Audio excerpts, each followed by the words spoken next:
Hi guys, ఈ చెట్టుని చూసారా ఎంత గ్రీనిష్గా ఉందో? ఇది ఏం చెట్టు అని ఆలోచిస్తున్నారా? మీరు ఎప్పుడు చూసుండ్రు. ఈ చెట్టు పేరు సంపంగి అండి.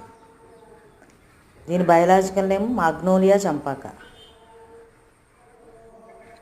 ఇది గ్రీన్గా ఉంటుంది. దీని పుష్పాలు